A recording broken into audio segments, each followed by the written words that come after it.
Во зградата позади мене главна одлика на луѓето кои што работат во неа треба да биде интегритетот. Зборуваме за луѓето кои што креираат закони по кои што треба да се однесуваме сите ние. И кога ќе дојдеме до она вечна тема на привилегии и на патни трошоци, никој, никогаш, ниту еден од нив не сака да даде отчет за тие трошоци. Токму тоа го руши интегритетот на самата функција пратеник, но и на сите оние пратеници кои што се однесуваат одговорно.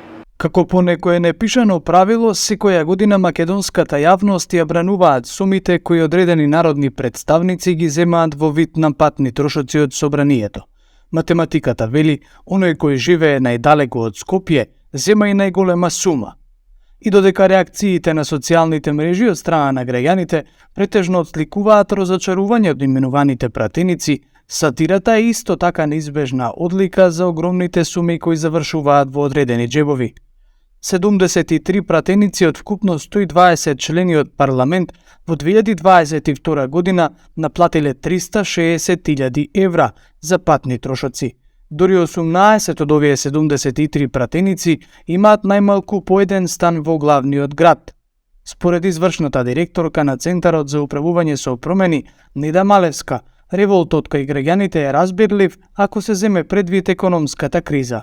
Пратениците имаат право на користење на патни трошоци и тие патни трошоци треба да ги користат за службени цели, за учество на разни конференции, семинари, дебати, посета на своите изборни единици, за учество на седници, се разбира на работата на собранието. Меѓутоа, кај нас е проблем што тие патни трошоци не подлежат на никакви ограничувања. И сега ние од една страна имаме патни трошоци кои што треба да бидат оправдани, од друга страна имаме огромни износи за кои што сме сведоци во јавноста, кои што будат емоции во услови на една ваква економска криза, кога имате патен трошок кој што чини отприлике 1000 евра месечно патни трошоци. Највоочливи се парите кои на свое конто ги прокнижиле пратениците кои не можат да се пофалат со проактивност во собранието.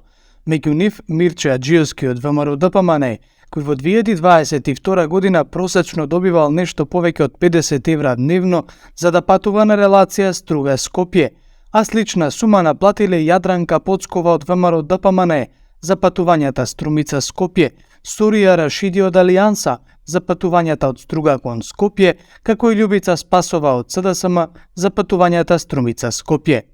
Редакцијата на 25 минути по случаен избор стапи во контакт со пратеничките од редовите на ВМРО ДПМН и СДСМ, Поцкова, односно Спасова, двете од Струмица. Одбија пред камера да одговорат на било какво прашање.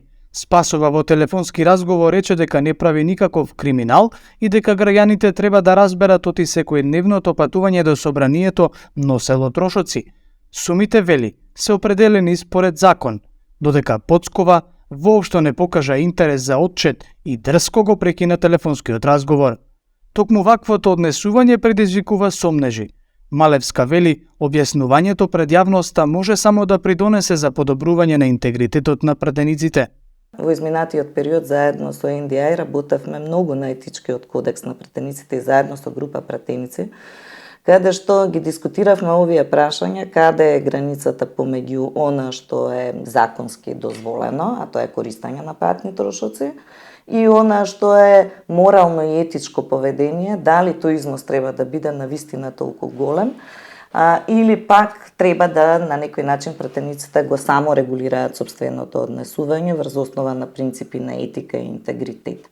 За жал, овој етички кодекс се уште не е усвоен, велам кој што ги отсликува и препораките и на ГРЕКО и на барањата на меѓународната заедница и добрите практики. Се надевам дека пратениците поскоро ќе го донесат и тој на некој начин поставува механизми да се реши онаа сива зона помеѓу, велам, она што е право на користење, еве во овој случај на патни трошоци, и она што е етичко или морално однесување. Нашите пратеници ја обавуваат функцијата пратеник професионално и работат со целоработно време во парламентот имаат право и потреба, се разбира, и еднаш неделно да ги посетат своите изборни единици, да бидат во комуникација со своите граѓани, така да секако дека им се потребни патни трошоци и треба да се вкрстат и да се видат оние податоци каде што пратениците користат, имаат право на користење на службен стан, или право на користење на износ на кирија, отприлике кое што е околу 400 евра, ако добро се сеќавам, да се види дали тој трошок би бил порационален, отколку еден ваков трошок 1200 евра да трошите месечно на патни трошоци. И во тој случај, и самите пратеници треба да излезат во јавноста со една пресметка, со една анализа, дали е едниот начин порационален, да останете во главниот град и да живеете тука, или да патувате постојано до местото каде што живеете. Од пратениците кои во Скопје поседуваат личен имот или имот во доменот на семејството, највоочлива е Дафина Стојановска од ВМРО ДПМН, која во својот анкетен лист има пријавено 4 станови, а наплаќала големи суми за патување на релација Гостивар-Скопје.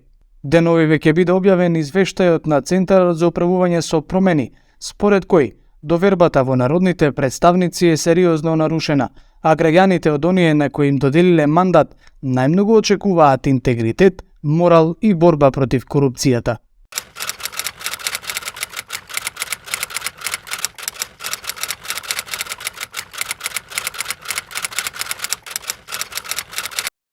Господине Џафери, насловите во медиумите знаете како гласат. Додека болни чекаат државни пари за лек, 73 народни пратеници за 11 месеци зеле 360.000 евра.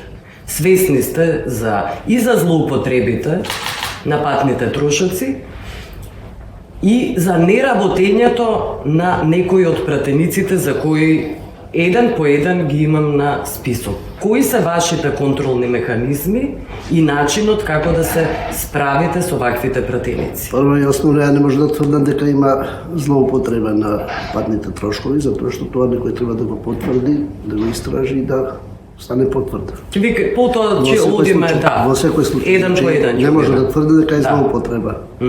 Но патни трошкови ги следува пратениците кои што патуваат надвор од Собранието, односно надвор од Скопје, според законот за плати, надоместоци на плати на избрани именувани лица и според одлука на Комисијата за избори и именувања. Секој пратеник треба да е подпишан за учество во работа на комисија или за учество во работа на пленарна седница. Со самиот подпис е потврда дека е дојден во собранието. А чинот на учество во работата на собранието и комисијата, тоа е злоупотребата. Вие сте познат пак може да кажам, не може да тврдам дека е злоупотреба, затоа што деловникот е таков, него и уставот е таков. Значи дава слобода на одлучување на пратеникот како ќе делува во собранието. Значи мандатот е неотповиклив. Дали е одговорноста е само пред граѓаните. Значи, пратеникот не може да одговара за политичката одлука, за начинот на работа во собранието, пред никого, освен пред граѓаните. Така да, проблематично е да се постави механизам казнен, затоа што е воспротивно со уставот. Така да, таа слобода на делување на пратеникот е загарантирана со устав и во тој контекст пак кажувам, одговорноста е единствено пред граѓаните, кога ќе се дојде на избори. Факт е дека има пратеници кои што се подпишуваат, не влегуваат, затоа што деловникот има и обврзувачка норма, членот 29 чинам дека е, кој што вика пратеникот има право и обврска да учествува во работата, во одлучувањето, во дискусиите, во собранието, значи и на комисија и на пленарна седница. Политичка одлука е пак дел, како што ги гледате, не влегуваат во сала, кога мислат дека не треба да влегуваат. Или воопшто. Или воопшто не влегуваат. Значи, тоа е работа што не може да се воспостават механизми, освен моралниот механизам, А тоа не постои. Совеста, тоа пак. Бидете самокритичен. Па јас сум на работа како и службениците. У 8 тргнувам од дома, 15 до 9 сум тука. Службениците почнуваат во 8:30. на крај службениците излегуваат во 4,5, ја излегувам после тоа, значи после еден одан. Така да, Значи може да се работи. може секој кој што е свесен за тоа што прифатил улога, односно должност, би требало самосвесно да делува и да биде на работно место. Вие сте голем пријател со Роман Јакиć, ќе го имам во емисијата, поранешен министер за одбрана, поранешен пратеник. Истовремено бевме министри за одбрана 13. Да, и се уште сте добри пријатели, останавте и во секој постојано случај, да, се посетувате. Комуникацијата, значи. Да, и тој ќе ми биде гостин како што кажав и вели дека во Словенија тешко да може да се злоупотребува на овој начин. И околу патни трошоци кои се врзани и со неработа. Еве, кој е вашиот коментар? Како е можно во Словенија тоа да функционира? Како е поставен статусот со актите, така и се функционира. Односно, политичката култура е поинаква. Да.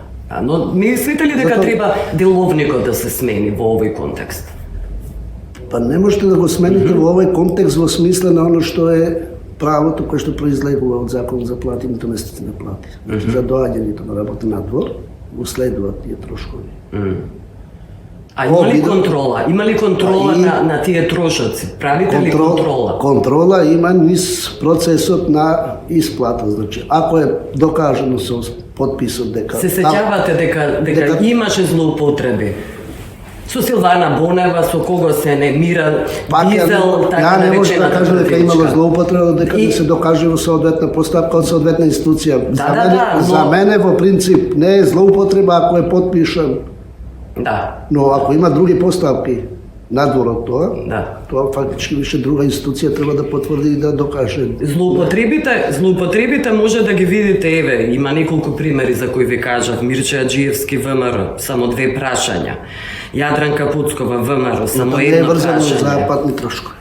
Врзано Не е врзано за патни трошкови и не е врзано за плати. Но ништо не работат. Тоа е друга работа, затоа кажам. Затоа одговарат пред граѓаните и секако би требало да одговарат пред партиските органи кои што ги ставиле на листа. Затоа викам, Да не би докажано е со фактот што е подпишан дека дошол денеска овде. Да. Но што сработило и дали воопшто нешто направил? Пред времето предвидено за почеток на седница до 16 часот стои во холот испред салата. Така да во било кое време да дојде до 16 часот, па и после 16 часот ако трае седницата, он има право да учествува во работата и да се подпише на списокот дека дошол. Дали ќе седи на работа во сала или не, тоа е више друга работа која што не е процедурално не е одговорен пред мене. Значи, пратениците не се одговорни пред председателот на собранието. Да. Одговарат, кажувам уште еднаш, пред граѓаните и пред партиските органи, доколку имаат системна одговорност во партиите. Да. Се сеќавате и граѓаните на бајката на Пушкин за златната рибка. Кога рибарот и неговата сопруга односно неговата сопруга посакала златната рибка се да ја оствари. Од едно скршено корито завршила како кралица, посакала да биде кралица на морето и златната рибка се налутила заради алчноста и го вратила на крај и тоа старо корито искршено. Алчноста на пратениците, воопшто на функционерите, долги години е предмет на критики. Јас го почнав овој разговор дека болните чекаат државни пари за лекови и за тоа сте свесни дека распределувањето на буџетот мора да се промени. Да бидат граѓаните на прво место. Буџетот си го носи собранието, но планирањето си го прават буџетските корисници, значи министерството и дирекциите, јавните предпријатија кои што се опфатени со буџетот, така да во тој контекст како дебата може да се води, но во крајна инстанца носителот на буџетскиот корисник, значи треба да ги планира тие работи. Да. Знаете како... Он треба да знае, например, Така. образованието, во образованието треба да ги знае сите работи за да ги планира средства. Во здравство. Во здравството, треба да ги знае сите потреби. Во собранието, за буџетот за собранието, ако не ги планирам ја што ќе ми треба во наредна година буџетска, ќе ги немам тие средства. А дополнително не може после да Не, пренаменам. но знаете каде се критиките. Функционерите на 3 години менуваат автомобили на лизинг. Имаме управи, надзорни, какви се не одбори кои не функционираат. Имаме заменици, директори што исто не функционира. Не е тоа причина. Не е тоа злоупотреба. Мислам, на не е тоа народни пари. причина за недостигот до планирањето. Па да, Па до наместо да планирањето, се значи, даваат парите не на е проблемот вистинско некој место, си заменик директор таму, дали дошло или не дошло на работа, ако овој не ги планира средствата. Мислим, тоа е основот. но говориме за злоупотреба на државни пари, на Ја пак би кажал, граѓани. јас не можам да зборам за злоупотреба и не можам да тврдам дека некаде има злоупотреба. Не е моја надлежност. Тоа има соодветни други институции. Има финансиска полиција, има обвинителство, има други. Па ви објаснив сега околу, еве доволни се автомобилите на функционерите што се менуваат на 3 години на лизинг и антикорупцијска комисија и многу Центарот за граѓански И комуникации. тоа е ствар за анализа. Ако е, Да, ако да. е поевтино тако, Не е поевтино. Соодветно. Не даваат анализа, не даваат и оправданост тие и затоа кажам, тие треба да дават Да. анализа Но не даваат. Мене ако ме прашуват, мислам дека е поевтина така. Затоа што не троши на одржување, не троши на набавка на делови. Но анализите покажале дека Затоа не е викам, така. Тоа е веќе друго, ако покажала анализата, тогаш е нема Да. што да спорам со анализата ако покажала така. Да. На Добро. мислење сум за одржувањето кошта повише него да менувате делови. Не, анализите велат дека е навистина злоупотреба на Ако сте потврдили на тоа, граѓаните. веќе друга И истина. антикорупцијска Ако сте комисија потврдили, има. ако сте потврдили такви тоа, анализи тогаш и има друга Центарот за институција која што треба да се Да, бави со тоа. Да. Но вие добро како политичар, како човек кој сметате дека требате да бидете критичен кон власта, ве прашувам. Не само како председател на собранието. Не се работи за критичност и некритичност, за викам. Секој е одговорен за своите постапки и за оно што му е Да. дадено во надлежност да раководи. Пред се одговарам за својата работа, па после може да ценам друга работа. А за да тврдам дека има злоупотреба, тоа треба соодветно да го потврдам. Има соодветни институции кои собранието ги избрало, нека се позабават со тоа. Нека почнат да работат. Нека се позабават со тоа, а не со дневно политички работи, не знам. Значи, тоа е работава, собранието ги има избрано соодветни тела, независни, регулаторни, кои што имаат надлежност и да испитуваат и да тврдат има или нема злоупотреба.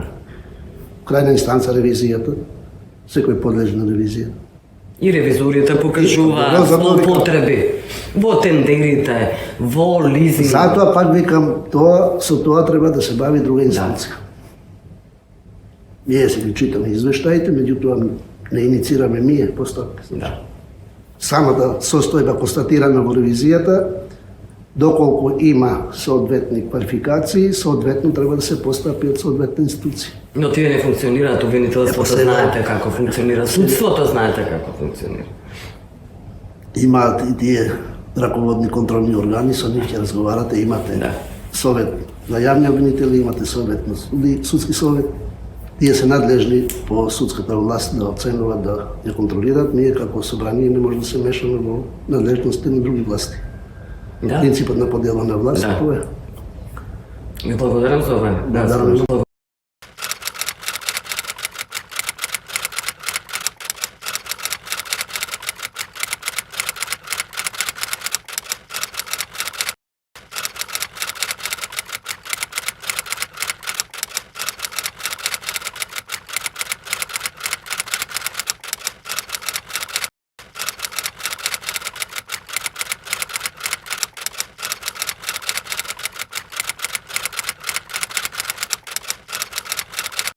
Tu ima i kod nas puno razlike, neki su neki se javljaju vrlo rijetko, neki su specijalizirani samo za neko područje pa se javljaju samo tamo, ali u načelu kad je pitanje glasanja i participacije kod glasanja, onda se zna da ko nije na glasanju, odnosno u dvorani, a nije opravdao izostatak iz sjednice, njemu se ili njoj se za taj dan u suštini odbija dnevni zaslužak od plate.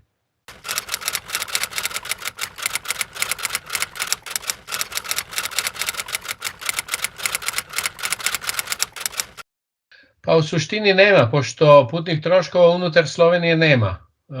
Putni troškovi, odnosno dnevnice su samo za inozemstvo, kad je neki službeni put u inozemstvo. Pošto to rješavaju troškove putovanja, rješavaju u parlamentu slovenačkom na sistem paušala koje se određuje na osnovu koliko daleko si od Ljubljane gdje je parlament.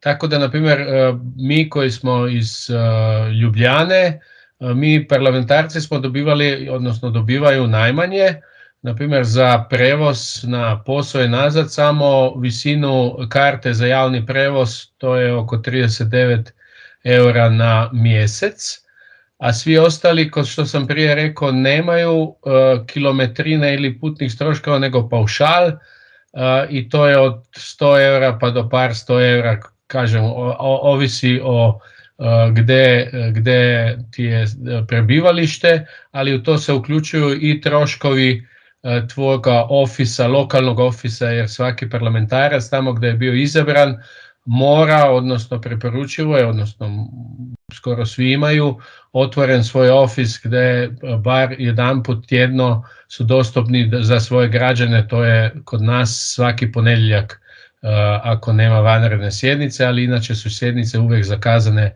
od utorka do petka, kao i radna tijela slovenačkog parlamenta, tako da ponedjeljak ostaje i taj paušal se koristi ne samo za putovanja po unutar tvoje izborne jedinice, nego i za funkcionisanje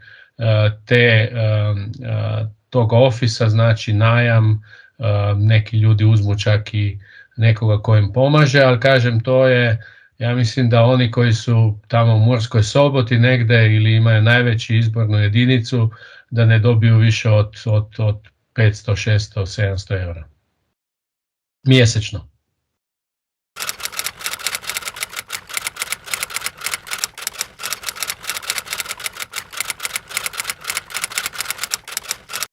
Pa teško je, pošto je moraš uvijek, ko kažem, nema putnih troškova unutar Slovenije, znači oni ne prijavljuju kilometrinu da su se vozili svaki dan, ne znam, iz Murske Sobote ili Maribora u Ljubljanu ili iz Kopra u Ljubljanu.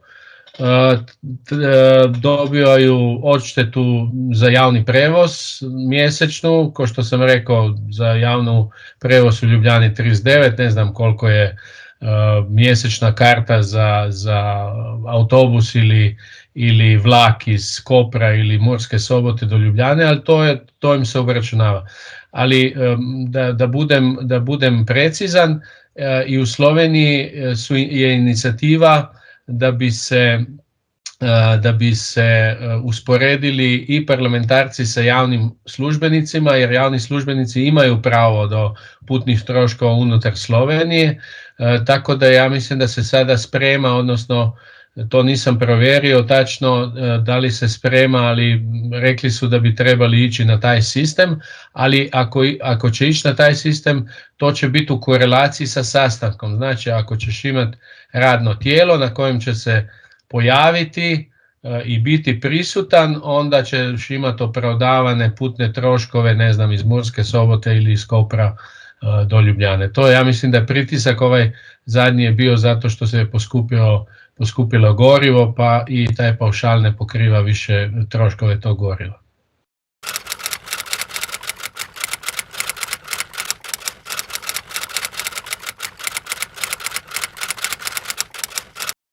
Pa tako da se provjerava da li je stvarno bio parlamentarac tog dana u parlamentu, odnosno da li je imao u Ljubljani neki sastanak, a taj sastanak mora biti za sastanke koje su radna tijela parlamenta ili sjednice parlamenta se zna, a svi ostali su uvijek zabeleženi sastanci